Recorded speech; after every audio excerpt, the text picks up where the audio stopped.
On the 17th of July, the Minister for Economy, Mr. Ayaz Said Qayyum, delivered the 2020-2021 National Budget Address in Parliament, announcing some of the biggest tax reforms in Fiji's modern history. And tonight we are joined by economist Dr. Rohit Kishore. Thank you for joining us, sir. So a 2 billion massive stimulus package to fight the impact of COVID-19. And the government also said that this will assist Fijians and businesses to get back on their feet. So it does seem at the outset that this is a national budget that was meant to keep businesses afloat, to revitalize the economy. As an economist, what are your thoughts on this? I was watching the budget build-up show where you appeared with Mr. Ram Bajikal, and right after the budget address, Mr. Bajikal called it a very bold budget. Do you also have that assessment? Yes, thank you for having me, first of all. Yes, I mean, I'm saying it's really bold and cleverly crafted budget in the midst of this serious worldwide pandemic crisis that we're having. The real critical bit, I mean, as I see it, how do you come up with a budget which on one side has such a huge demand for everything, and on the other side, because of this pandemic, your economy has really almost collapsed. And if that happens, that means government revenue is seriously impacted. And as we have seen, revenue collection from FRC has been gone down from 3.5 billion to now 1.65 billion. So if you have a situation like that, I mean, you really have to think very hard to put out a budget which really has to revive and survive you and take you out. And this is why we're saying that it's a clever and a bold budget, because this budget does it. And that's the way I see it. And it does it through not by really providing lazy alternatives to people, but has a plan in short term to medium term, trying to get people back to jobs, trying to get people back into employment. And this is where the most critical thing, as we said before, was that to look after the businesses, look after the people who run businesses, so that when businesses grow, flourish, they employ people. And I think this budget aims to do that. And that's why we're calling it a bold and a smart budget or clever budget. On that same note, in fact, reduced revenue, you could really tell by the numbers that this was in fact a budget that was created in the midst of a global pandemic, with projected revenue down to 1.6 billion. Government spending down to 3.67 billion. So I wanted to in fact start off our discussion with the deficit, which stands at 20.2% debt, and this budget in fact pushed the debt to GDP ratio to 83.4%.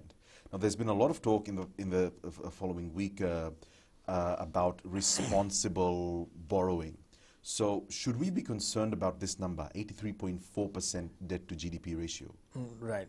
Yes. I mean, when you're in a serious condition like this, I mean, I will start quickly just by saying, if you look around the world, the big and better countries, the stronger economies, the developed world, they're all in similar situation. They have heavy borrowing going on.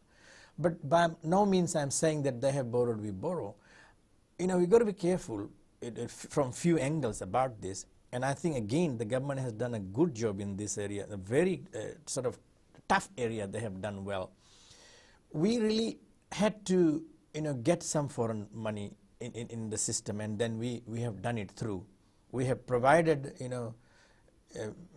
quantitative easing in the system by supplying money from foreign currency.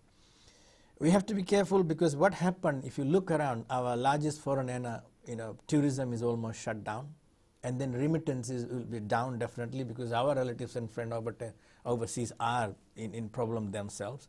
And then again, because of the situation, our export industry is down as well. So our three major areas of foreign exchange earners are down.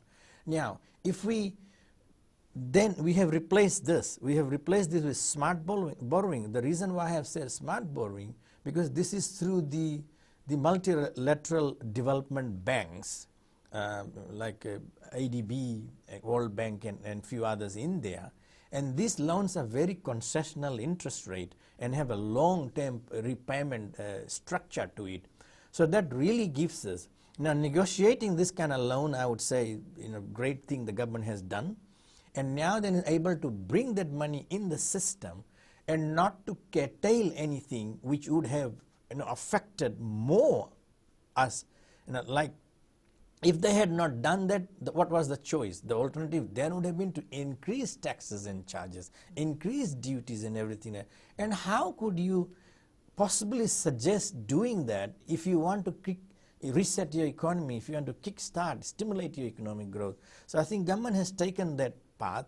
I mean, had to borrow, right? And also not to go in a situation where our foreign currency gets into pressure. We have to understand that we are, whether we like it now, we are import-driven economy, and we will be.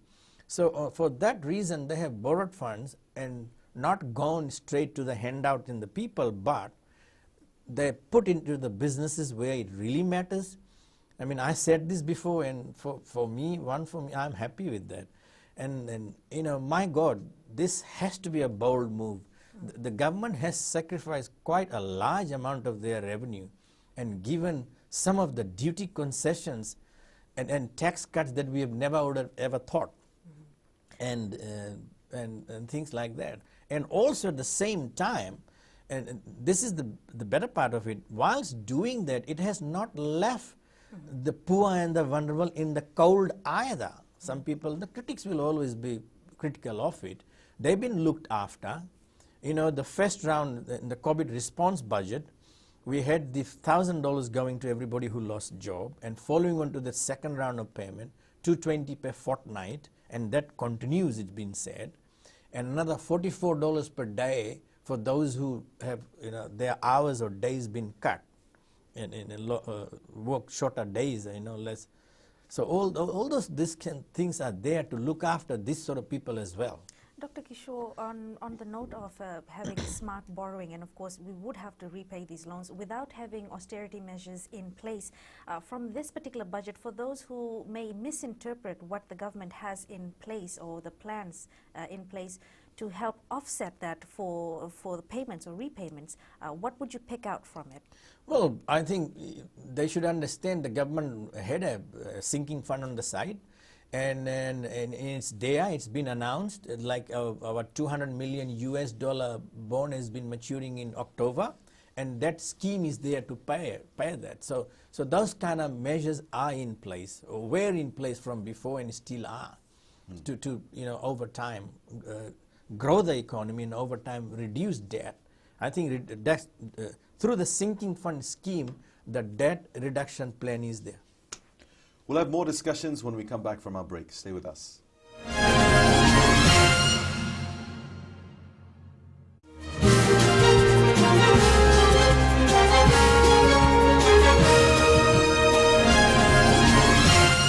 Dr. Kishore, getting back into the discussions, we spoke a little bit, you mentioned this, that there were very little handouts in this budget announcement. It seemed more centered on providing incentives to businesses, which is of course compounded by the tax reforms, which we'll get into a bit later on. But what's your take on this lack of handouts in this budget? Well, just as good. I mean, had the government gone that way and provided a huge handout at some of the critics are saying, I would have then called it a lazy budget rather than calling a clever budget. I think, that would have been the case. Any handout in nature any relief and handout in nature has to be temporary in nature. You cannot have people just sitting and getting dole type payment like in some of the countries we see happening and not getting back to work. So this is the budget which relieving them temporarily. Those who are really needing help are provided. For example, if you look at Ministry for Women, Children and Poverty Alleviation, they have been given $159 million for this sort of thing. And also through the partnership of FNPF and government, they're providing relief. Poverty alleviation scheme is still there. So these things are there. But just as good it's temporary in nature, it's a relief, so relief cannot be permanent. And this is why the way the government has taken, I feel this is a smart way of doing it, trying to get people back to job by getting your businesses up and running, which will then contribute to getting employment and also to GDP growth, to economic growth. One of the biggest things that was a shock to most people was the fact that all stamp duties have been now abolished. They have been completely taken out of. What do you see this meaning for Fiji for the next year?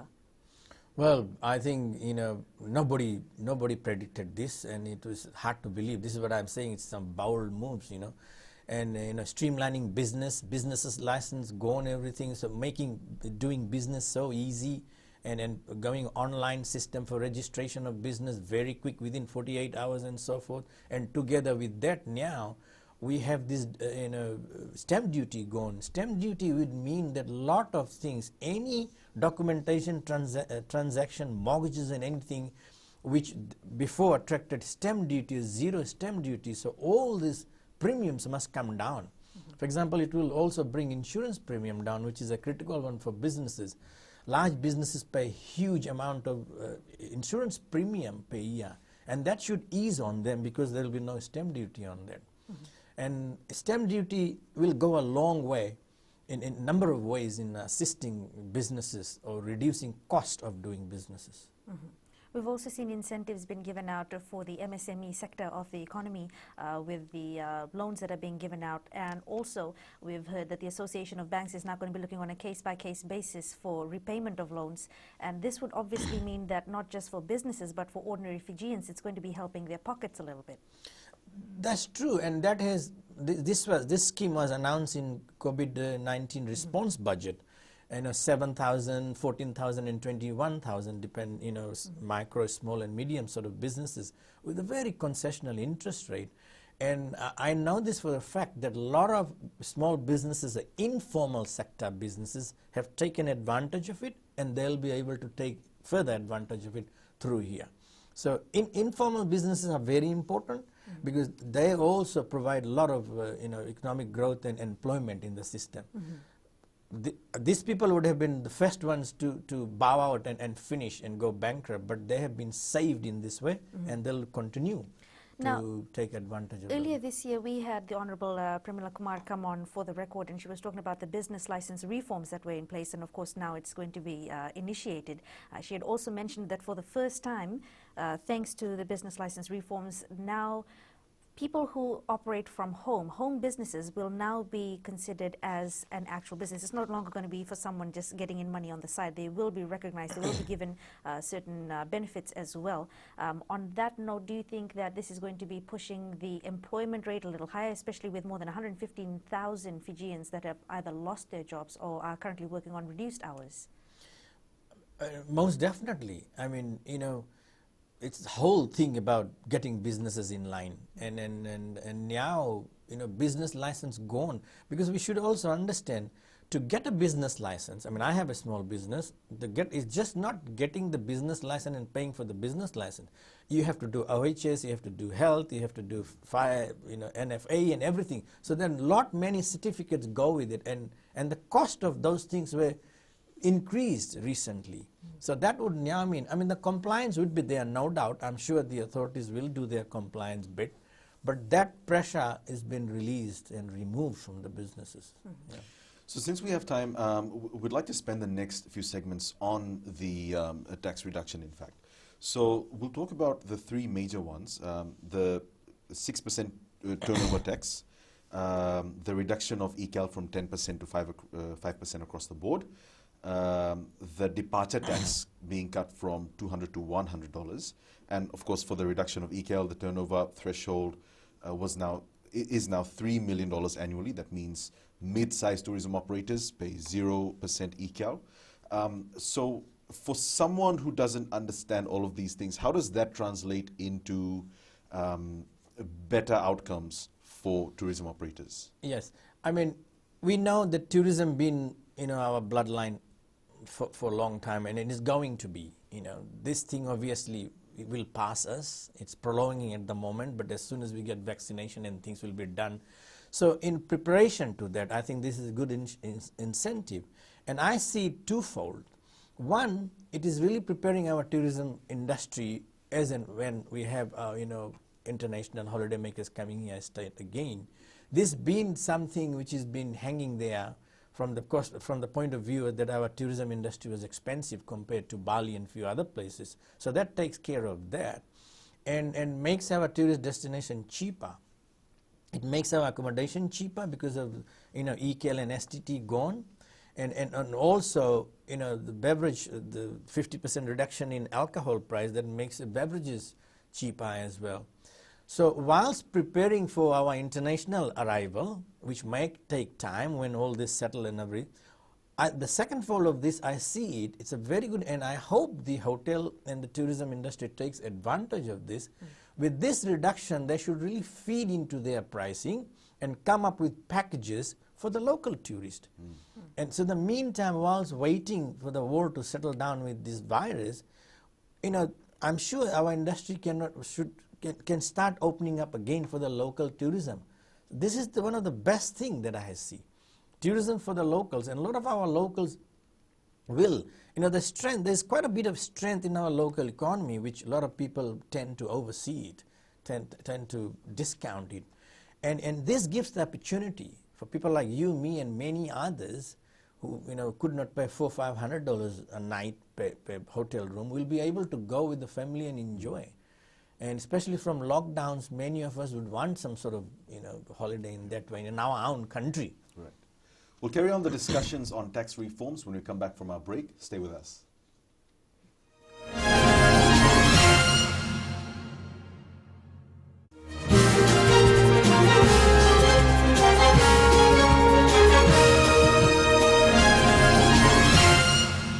So getting back into the discussion, Dr. Kishore, even before the budget announcement, we saw that there were a lot of hotels and resorts offering better rates to local tourists. And with the tax cuts across the board, it's expected that hotels and resorts will give better incentives for locals to come and visit them. But there's also an issue about people having disposable income to spend on such things. So how much of a revival or how much reliance can we have on local tourists to sort of bolster or keep afloat our resorts and hotels? You know what? I foresee it might surprise us, seriously, in a positive way. And, obviously it depends on the hotels and resorts. I hope they, reconsider their business models, that restructure their, profiteering margin and everything like that, and also take advantage of all these concessions given to them. And not only the packet, all these duty concession and other things will apply to them as well. And then come up with smart packages for the locals. That will happen for them, And in terms of disposable income, if you look at the low income earners, they have again not been left in the cold. The $30,000 threshold, PAYE threshold is still there. The exemption threshold is still there. And no pay cuts for civil servants and other associates, for example, universities and all other places. No pay cuts been announced apart from the permanent secretaries and executive positions. So that will give disposable income.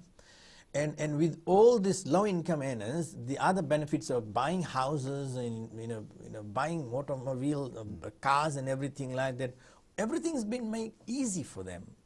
The financial pressure has been reduced or made easy across the board, as I can see, on the businesses as well as the ordinary citizens. So that should help rebuild the affordability capacity. And so that's maybe if you want to go in stages. One first, the rich people, the middle class, and the low income earners, and then we have the very poor vulnerables. So their choice is to be on this relief, which is still there, and it will be there for them until they get back to work. And again, as we said, we don't want a lazy budget kind of situation, but lazy country where people just sit on handouts forever.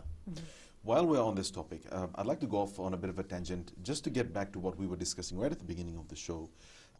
So these unprecedented tax cuts also means unprecedented sacrifices to government revenue.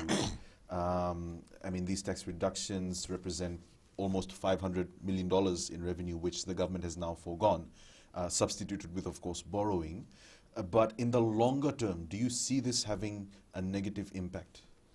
Well, No, because so far the borrowing that the government's been done, I mean, I don't think it have had a serious impact on us. We have managed to retire some of our debt through the sinking fund scheme. And see, I mean, debt is really becoming part and parcel of business and governments. You cannot do without it as long as you keep borrowing in a profitable leverage manner. And then going to see the main critical thing is now for the civil sector and the private sector to work together to make this thing work, hand in hand, so that the amount of borrowing that we're doing and sort of feeding in the economy is not wasted. So everybody now, and I think the minister towards them did say that. I mean, he made a very sincere plea to everybody that, hey, come on, we have to be positive, we have to work together and really getting our country back on its foot and in terms of economic recovery. So I think like that has its impact in terms of repayment, right? That is the negative part of it. But if you can manage your repayment out of making profit by investing that borrowed fund, then that's the way it is done. So as far as that is done, then it should be okay. With that narrative in mind, if you were to look at the strain on government finances that is put by with COVID-19 relief payments, the minister had announced the third phase of COVID-19 relief payments that will be starting off. Before we get into that, just your comments on exactly why you think people in Fiji have still not been able to foster a culture of savings. In the past, of course, we've had the Superannuation Fund, FNPF, come up and say for a very long time advocating for people not to depend into the FNPF accounts because, of course, for a rainy day, which is something like a pandemic, you don't know how long it's going to last. And right now, it's a relief to know that the government is going to be supplementing the payments that members will not be able to access from their own funds. Do you see this being something that would be continuing further on? Because at this point, we don't know where the light at the end of the tunnel is. Talking about savings, I mean, if you look around, unfortunately, the savings scheme has gone out of window, not only in Fiji, everywhere in the world. When the introduction of credit cards and all this thing has come, and if you really look around, the business sector, the government, and the ordinary people of the entire world are quite heavily indebted.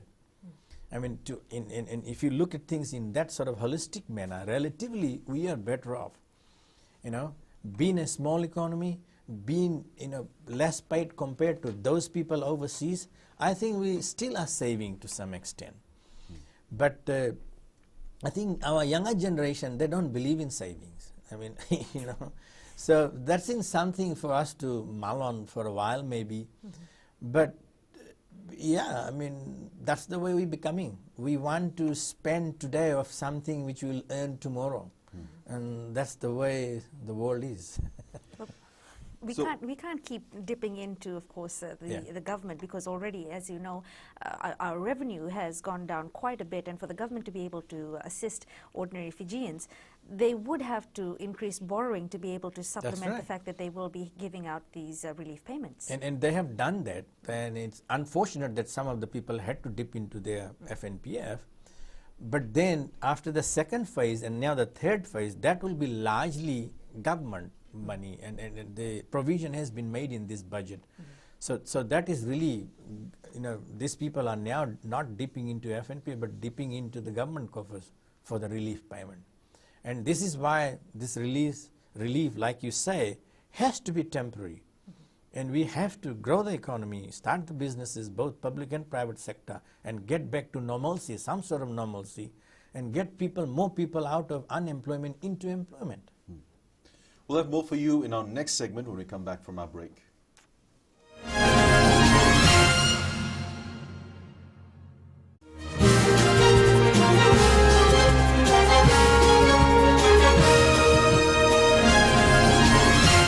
Welcome back. We're now joined on the show by Mr. Humphrey Chan, the President, Fiji Chamber of SME. So thank you for joining us tonight on the show. First of all, for someone who isn't aware, for Fijians that aren't aware and watching right now, could you tell us a bit about the Fiji Chamber of SME and what it does? Okay, thank you very much for inviting me on behalf of the Fiji Chamber of SME to explain some of the issues that covers the SME. Now, I'm passionate in work like this because I have been in other organizations. For example, I had formed and I am the founder of the Nasino Chamber of Commerce and Industry, and also I was president and vice president of the Fiji Chamber of Commerce and the secretary for about 6 or 7 years. So all these things here gives me the information and courage for me to proceed to do what I want to do best. Now, when we talk about SME, SME is the world's largest entrepreneur. There's no doubt about that. And you know, if we look at the situation around the world, let's talk about Philippines. The Philippines has got 99.4% of entrepreneurs who are all SMEs, and 60% of that number happen to be exporters. That tells you a lot of things. Now, if you go to places like New Zealand, Australia, New Zealand is 99% SME, you know, and they have employment about 28 or 29%, and GDP around about the same figure, or 28 or 29. But in Australia, about 94% or so, and about the same GDP, but maybe a little bit higher, 43%, I think.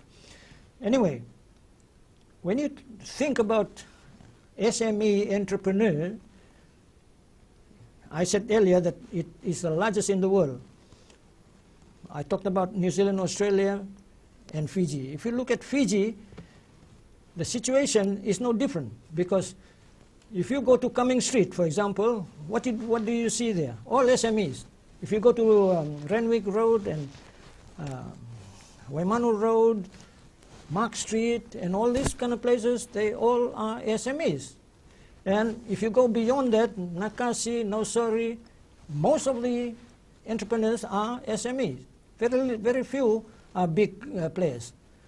I should first start off by saying that SME, we, the Fiji Chamber of SME, is employers' representative. We represent employers. And so, but we represent employers of the small and medium type. The other organizations, they can look after maybe some of the bigger ones, but we take care of the smaller ones. And having said that, we want to say that because SME is so critical and important, the government, the world over, recognizes the importance of the SME. There's no two ways about it. If you study any area of SME, you will find that the government is recognizing the SME. But, you know, we don't just want lip service, we want some kind of a support from them as well to keep us going. And I will talk about that a little bit later on, maybe when you ask me some other questions. But just having said that, that SME is a critical player. If you look at this SME chart here, it talks about dynamism. What is dynamism? Dynamism is something that you can stand up and start and go. You're vigorous. You do a lot of things that you can do what other bigger companies cannot do. For example, you know, if you want to do something, you can do it straight away. You don't have to say, oh, I have to go and see the big boss to find out whether I am allowed to do this or not. That's why we are saying that it's also flexible, that we are very flexible in that. Mr. Chen, if we were to look at the Fiji Chamber of SME right now, looking at what you cover, your members and the different sectors of the industry or the economy that are part of that, where do most of the SMEs fall into? Which sector of business do they fall into? Okay, I have sought this information from FRCS. To date, I still have not got that information coming to me. But, you know, the question that you are asking here is that we have not collated a lot of information like that, Yeah. you know. But, Yeah. yeah, in due time, yes, we will do. If we can talk a bit about your membership, in fact, what sort of members do you have in the Fiji Chamber of SME? And I guess earlier on, towards the beginning, you were alluding to the importance of SMEs and giving them, you know, enough recognition. We've just had the announcement of our national budget, and I think that even government can agree, we can all agree that, you know, SMEs form a very important part of our economy, and we also know that SMEs are are facing a unique sort of danger and a threat because of the COVID-19 pandemic. Could you talk about some of the challenges that you've had from some of your members?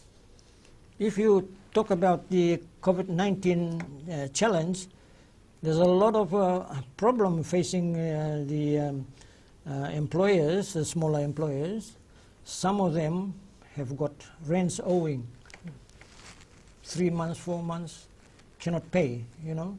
And if they pay less than what they supposed to pay. So, yeah, and some, you might have already heard in the news that have closed down. Now, when those that are closed down, they will maybe close down forever, you know, will never get revamped. So, yeah, that is a problem there. But, you know, there ought to be a system whereby maybe that the government can come on board and say that, all right, you have got this owing, tax owing, and so on. Mm-hmm. There may be a scheme which the other countries have adopted, like I think UK has adopted, tax owing, you know. So if you owe money and tax, the scheme would support that, give you enough time to pay over time after you have generated some more income when the time is good. Mm-hmm. Now the time is not good, but you know, not every time the thing is bad. It will come good again. Mm-hmm. When we come back from our break, we'll talk about the much needed representation of SMEs at a national level. Stay with us.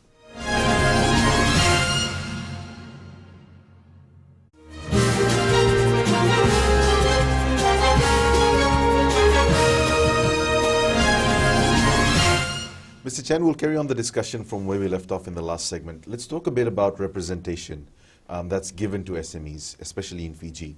Recently, we had the announcement of the budget, where it seemed like the government certainly has, you know, incentives in place for new businesses to come up. One of the simplest examples I can give you is the removal of the need for business licensing. Do you think that SMEs have enough representation in Fiji? Thank you for that question, because for some time we've been thinking that how are we going to get recognized? And at the moment we are left out, because in this grand scheme that you're talking about there is that we have not been involved in it, and so we are not covering that area too much, although all the members who have applied are probably all SME anyway. Mm-hmm. Anyway, I want to say that SME representation is required because at the present time, let's take the Wage Council labor law, in which we, the SMEs, are not represented so much, but they are being represented by the bigger players who knows more about the bigger side of things, but not on the smaller side of things. And we, the Chamber of SME, can talk and bring in and contribute in the area which affects our members. So that is where we come in. But that being said, we also have the ambition to establish SME Fiji-wide, or everywhere, wherever there is a district. The reason why we want to do that is that at the moment, government is asking people to set up business. What better authority to go to than to the Chamber of SME and get information from them? because we know a lot of things that perhaps others don't know quite well. So, yeah, we want to grow big. And our ambition doesn't rest just like establishing SMEs all over. That's one of the things. But our ultimate, if I like to put it that way, our ultimate ambition is because financing is so difficult for SMEs. Not only in Fiji, it's worldwide. So ultimately, what SME wants is to establish and create a SME bank. You might say, oh, that's something big, you cannot do that. Why can I not do that? Because there is already a bank like that established in India. It's called the Magram Bank, Grameen Bank, I think it is, yeah. And it's been established by a person called Muhammad Yusuf. And it's big, and it's growing. And it specifically caters only to the needs Yeah, to SMEs. right, yeah. And so that's where we want to go. That's ultimately, but we're not talking about getting it done next year, the year after. No, we're talking about maybe 5 or 6 years time from now. So looking forward, seeing that with the aftermath of COVID-19 and with new businesses coming up, especially those who have never ventured into the SME market before, what do you foresee in the next at least 5 to 10 years for the SME industry in Fiji? Okay, at the moment there is an authority called the, I think the Small Micro Enterprise Authority set up there in Robinson Road. They do such thing as training people and getting incubation done and things of that kind. That's good. But I think there's a lot more things to do than just doing that. I like to see the day when we can have an apprenticeship scheme. Apprenticeship scheme meaning that you have to go through an apprenticeship scheme in order to be able to start a business, because through the apprenticeship scheme is a systematic scheme where they take you from ground level, root level, up to where you should go. Now, having said that, that is one way of doing it. The other way is by way of attachment. Now, a lot of this company who has been set up now has been starting with the founder, starting very small and been attached to some company. Let me give you an example. A company like RC Monubai, I'm sure Mr. Monubai must have started something very small and then grew up to where they are now. PA Lal, it's gone quite big, but they started in a place near my place in Lakemba Street, and they are quite big now. And I can name a few others like that. The names are like Punjas, for example, They all started very small, but they all had something to do with attachment. And a lot of people who have started business have started by way of attachment because they have been working somewhere and they have learned the trick of the trade. And knowing the trick of the trade is the thing that can get you into business and be successful. Now, you cannot be successful by coming off the street and start a business. What do you know? I mean, where do you know where to go? That is some of the catch that I think that when they award somebody with a grant like that, make sure that it is fail-proof. This thing that you're asking is not new. It has been done before, and it's failed. I can recall that. So, yeah, there are a few things that we need to put in place to get it right. And SME, Fiji Chamber of SME can help. So there are, a lot of the things that you spoke about, for example, the grants and the funding that's needed and the training. So there is, some form of that currently in place. We had the Fiji Commerce and Employees Federation a few weeks ago on the show who told us that they are working on some training programs for young people who may be interested in starting businesses, just to get them off the ground. So if you can just expound on the type of support that you think SMEs need in Fiji to sort of grow and prosper. Okay. We are a voluntary organization and we don't get any funds. Our membership subscription is very low. Unlike the bigger boys, their subscription is over $300 or $400. Ours is only $50. So we need some kind of a support in order to get things moving in the way that you said that you want to see us do it. Without no support from anywhere, non-support from anywhere, we cannot go on doing big things. We can do small things, but only on a voluntary scale. But we do provide a lot of advice. Right now, we have a scheme in our in place, and that is the Enticement for membership drive, and we are giving discount, you know, for people who want to make some saving, and we got 30 providers. We can provide a lot of discount. If you go to the service station, if you have a car, you go to the service station and you buy fuel, you cannot get any discount. No way. But we can arrange that. We have in partnership with a oil company who will be doing that.